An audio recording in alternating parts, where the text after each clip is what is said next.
aqui para mais uma aula e hoje nós vamos falar sobre regência. A regência ela pode ser verbal ou nominal. E o que vem a ser a regência em si?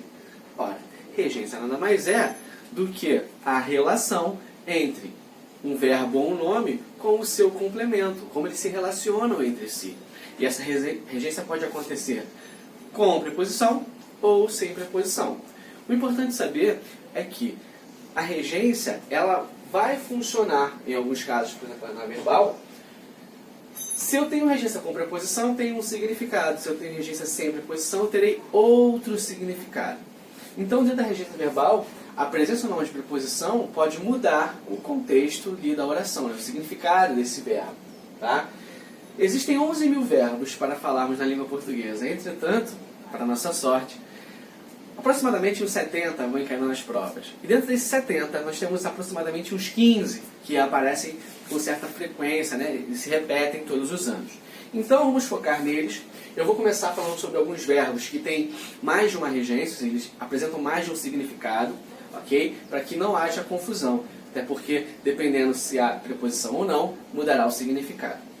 O primeiro verbo, um verbo que aparece bastante, é o verbo aspirar. E o verbo aspirar ele tem dois sentidos, ele tem duas regências. A primeira regência, ela vem com o sentido de cheirar ou sorver, né? Então, aspirou o ar puro da manhã, ou seja, ele cheirou, sorveu o ar puro da manhã. Entretanto, se a regência é por preposição, esse verbo aspirar, ele deixa de ter esse sentido de cheirar e sorver e passa a ter um sentido de almejar ou desejar algo. Por exemplo, esta era a vida a que aspirava. Agora esse aspirar tem um sentido de desejar, né? Aquele era o cargo o qual ela aspirava. Tudo bem? Então, aspirar com preposição, sentido de desejar, né, almejar alguma coisa, e sem preposição, sentido de cheirar, sorver. Tudo bem? O segundo verbo que vamos falar hoje é o verbo assistir. Ele é tipo um coringa, né? Porque ele tem vários tipos de sentido, ele tem várias leituras. Então, vamos lá. A primeira leitura do verbo assistir é aquela leitura que tem um sentido de ajudar ou socorrer. Importante dizer que o verbo assistir, quando transitivo direto, ou seja, não pede preposição para se ligar ao complemento, ele passará essa ideia de ajudar, socorrer. O técnico assistia aos jogadores novatos. Nesse caso, ajudava os jogadores. Poderia também dizer assim: a enfermeira assistiu o médico durante a operação. Nesse caso, a enfermeira foi lá e ajudou ao médico. Se eu digo, a enfermeira assistiu ao médico, agora tem uma preposição a, quer dizer que a enfermeira só observou o médico fazendo lá o seu trabalho.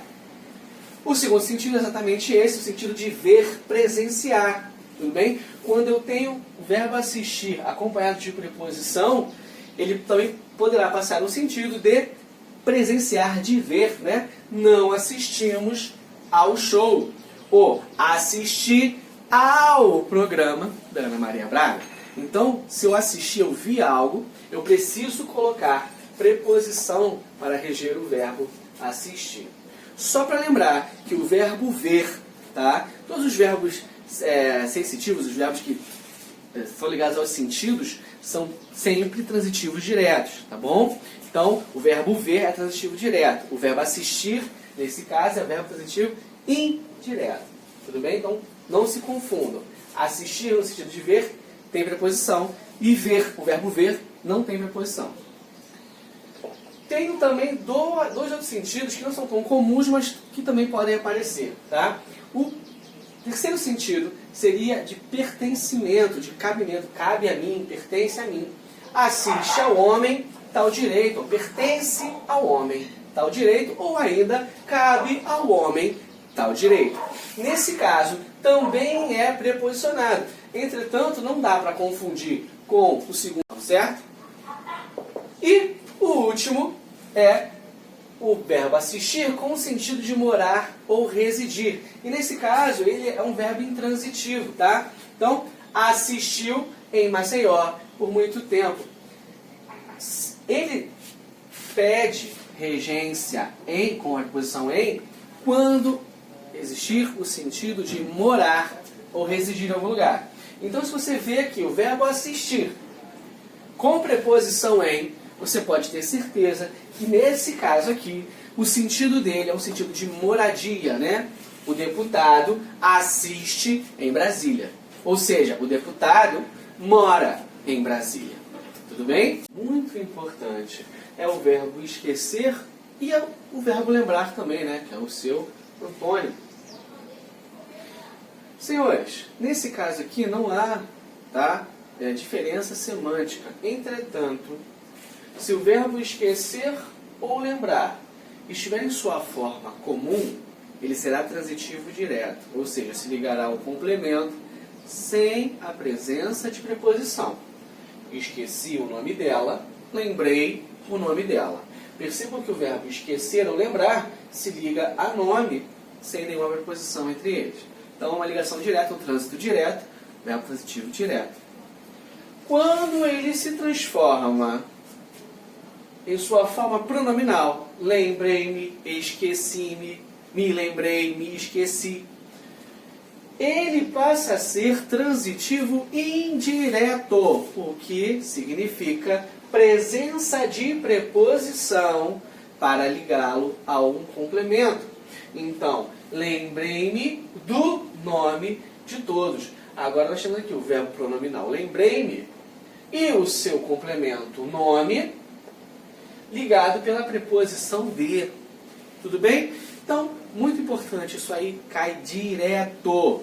Então, vamos focar no verbo esquecer e no verbo lembrar. Eles têm a mesma regra, tá? Se tiver em sua forma comum, transitivo direto. Se tiver em sua forma pronominal, ele será transitivo indireto. Tudo bem? Então, outro verbo também que cai bastante, o verbo visar.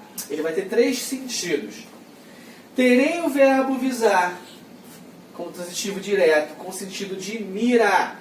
Então, disparou o tiro, visando o alvo. Não tenho preposição entre o verbo visar e o seu complemento. Logo, ele é um transitivo direto. Então, aqui, se eu não tenho preposição, ele pode ter o sentido de fazer mira. Posso ter o verbo visar também como transitivo direto, no sentido de dar visto, tá? Visaram os documentos, olharam os documentos, visaram as provas, visaram os simulados, tá? Então, se o sentido ali é dar um visto, dar uma olhada, ele também será transitivo direto e não terá preposição ligando ao seu complemento. Agora, se eu tenho o verbo visar com o sentido de objetivar, ter algo em mente para o futuro, ter algo em vista para o futuro, ele precisará de preposição. Viso a uma situação melhor. Viso objetivo, tenho em mente, tenho em vista uma situação melhor. Nesse caso, ele terá preposição ligando, tá, ao seu complemento. E o verbo querer, tá? Ele tem 2 sentidos, o sentido dele é um pouco menos conhecido, né? Um pouco menos usado. O primeiro sentido é o sentido dele com o verbo transitivo direto. Ó. Quem quer alguma coisa, ele quer o quê? Viajar hoje. Tudo bem? Então, verbo querer, tá, com o sentido de desejar, é transitivo direto. Eu quero. Agora, se ele é transitivo indireto, ou seja, tem a presença de preposição, ele passa uma ideia de estimar ou ter afeto. Então, se eu digo quero muito aos meus amigos, quer dizer que eu tenho afeto, que eu tenho carinho por eles, tudo bem? Quero a minha mãe muito bem, ou seja, eu desejo bem para ela, eu tenho uma estimativa muito forte por ela, tudo bem? Agora você fala, quero minha mãe, desejo a minha mãe. Mãe, vem cá, pelo amor, aparece, tudo bem? Então temos aí essas diferençazinhas, tudo bem? Vamos continuar, porque ainda temos mais alguns verbos. Sobre os verbos proceder, pagar, perdoar e informar. O verbo proceder terá o primeiro significado quando não tiver nenhuma preposição, no sentido de ter fundamento. Então, se eu digo suas queixas não procedem, eu estou dizendo que suas queixas não têm fundamento. Percebam que, nesse primeiro sentido, não há presença de preposição alguma. Contudo, se há presença de preposição de, proceder deixa de ter o valor de ter fundamento e passa a ter o valor de originar-se, ter origem. Então, muitos males da humanidade procedem da falta de respeito ao próximo. Muitos males da humanidade originam-se da falta de amor, de respeito ao próximo. E se a preposição for a ao invés de de, eu também mudarei o sentido mais uma vez. Agora ele passa a ter o sentido de iniciar, de executar.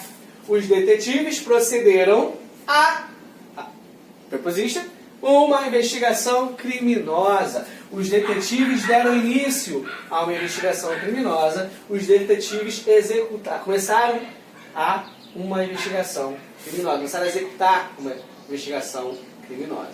Tudo bem? Verbo pagar e perdoar.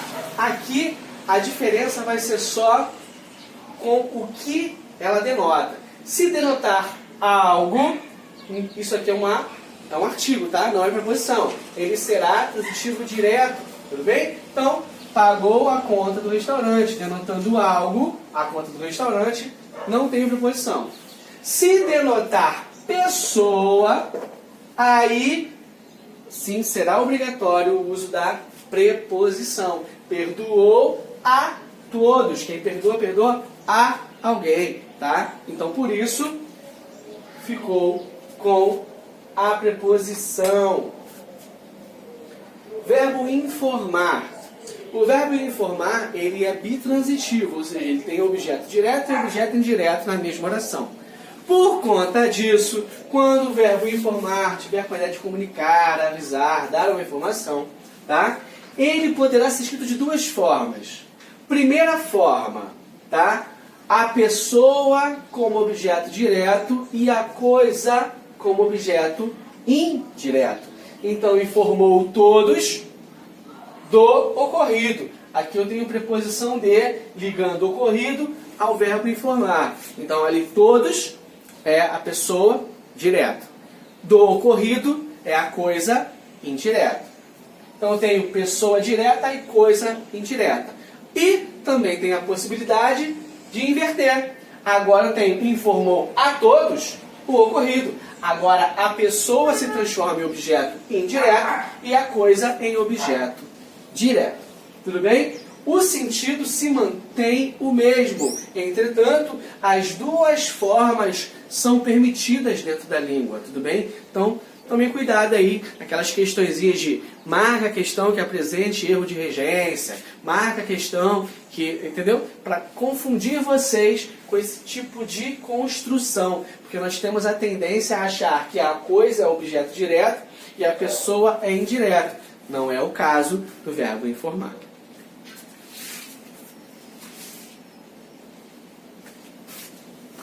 Fui à praia rapidinho, sol delícia desse, né? Quem aguenta ficar sem pegar um bronze e sem proteger o rosto, né? A gente protege com máscara e eu protejo com protetor solar. A gente não pode dar mole nesse calorão, né? Fica em casa bonito. Mas vou lá para lá de pegar um sol. Agora, falamos também do verbo implicar.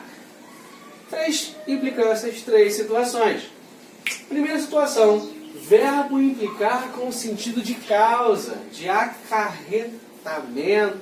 Tudo bem? Esta decisão implicará sérias consequências. Esta decisão causará sérias consequências.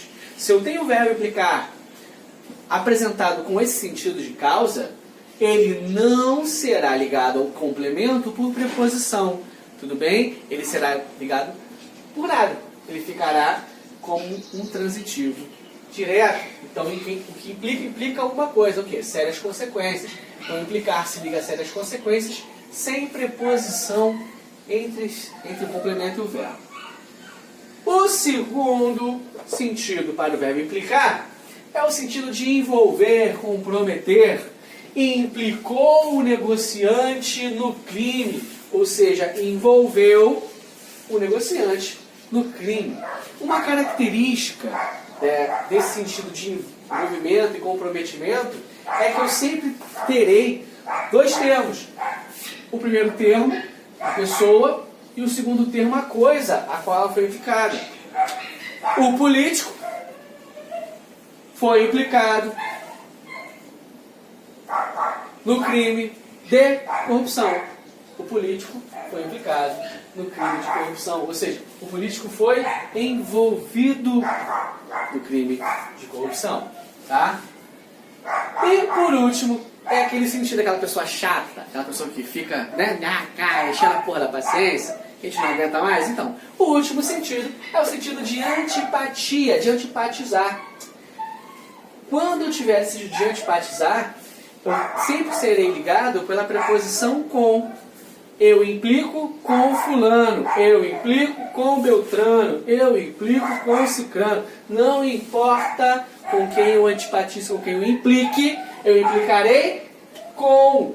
Então o verbo implicar, quando vem acompanhado da preposição com, ele está vindo com o sentido de antipatia, de ser chato mesmo, sabe? Tá? Então, esse tipo de implicância, ok? Então, nós vimos aqui os três tipos de implicâncias que existem, né? Quando você vai usar o verbo implicar. E, para te fechar aqui esses verbos com vários sentidos, vamos falar do verbo custar, também dividido aqui em três sentidos.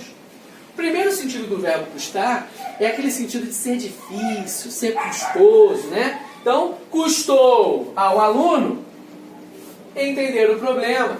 E aqui a característica é que esse custar, ele será introduzido por... ele será acompanhado de preposição, ok? Então, se eu tenho o verbo custar acompanhado de preposição, ele será esse sentido de ser difícil ou ser custoso. O segundo significado é aquele de exigência, né? Obteve por meio de alguma coisa. O carro custou-me todas as economias. Também, ó, o verbo custar se liga ao seu complemento sem a presença de preposição. Então, eu tenho aqui presença de preposição, ser difícil, custoso. Sem preposição, exigência, né? Ou seja, quando eu falo o carro custou-me todas as economias, o carro exigiu que eu usasse todas as minhas economias. E por último, que é o sentido mais utilizado por nós, é o sentido de valoração, né? De preço. Imóveis custam caro. Imóveis custam caro. E aqui eu tenho uma valoração, uma ideia de valor. Tudo bem? Então, aqui a gente vai fechar esses verbos que têm mais de um sentido. E vamos falar agora sobre algumas casos especiais, algumas observações que são importantes de alguns verbos, algumas palavras que vão... Para fecharmos a aula de hoje, vamos falar sobre esses verbos aqui que têm particularidades, ok? O primeiro verbo, gente, é o verbo chegar e ir, né? A gente tem essa confusão, né, de como reger o verbo chegar e o verbo ir. Pensa assim, se passa a ideia de movimento do ponto A até o ponto B, eu vou ser preposicionado pela preposição A. Quem vai, vai a algum lugar. Quem chega, chega a algum lugar, tá? Então, vou ao dentista. A preposição a aqui, ó, seguindo o verbo ir. Cheguei a Belo Horizonte. Se eu estava no Rio de Janeiro e me desloquei até o ponto B, que é Belo Horizonte, eu fiz uma movimentação. Então, eu fui a Belo Horizonte. Tudo bem? Outro verbo que causa muita dúvida é o verbo namorar, né? A gente tem o costume de falar assim, namorei com a Carla, namorei com a Joana, namorei com a Elisa. O verbo namorar, ele não pede preposição. Então, quem namora, namora alguém. Joana namora Antônio. Se eu falo namora com Antônio, quer dizer que a Joana foi namorar com o Cláudio, por exemplo, e de tiracolo ela carregou o Antônio junto. Então, quando saíram para namorar, saiu Cláudio, Joana e Antônio. Quando você namora com alguém, você namora acompanhando alguém, entende? Então, muito cuidado. Quando você fala namoro com o fulano, quer dizer que você e o fulano namoram juntos uma outra pessoa. Muito cuidado, pode pegar mal, né? Então, Quem namora, namora alguém. Simpatizar ou antipatizar, né? As duas palavras usam simpatizar e o seu antônimo antipatizar segue a mesma regra. Quem simpatiza ou antipatiza com alguém. Nesse caso aqui com o Lúcio. Simpatizo com o Lúcio. Antipatizo com o Lúcio. Eu não gosto dele. O Lúcio é muito chato. Vive enchendo minha paciência, tá? E, por último, o verbo preferir. O verbo preferir sempre vai vir acompanhado de dois complementos, tá? Prefiro dançar a fazer ginástica. Sendo esse a aqui uma preposição também. Ok? Então, o verbo preferir, ele vai ter dois complementos, tá? Então, prefiro dançar a fazer ginástica. Prefiro chocolate a morango. Prefiro sorvete a biscoito. Então, você sempre está fazendo uma comparação entre uma coisa e outra. Tudo bem? Então, com isso aqui, fechamos a parte de regência verbal e vamos partir mais tarde para novas alturas. Tamo junto, muito obrigado pela atenção e vamos fechar.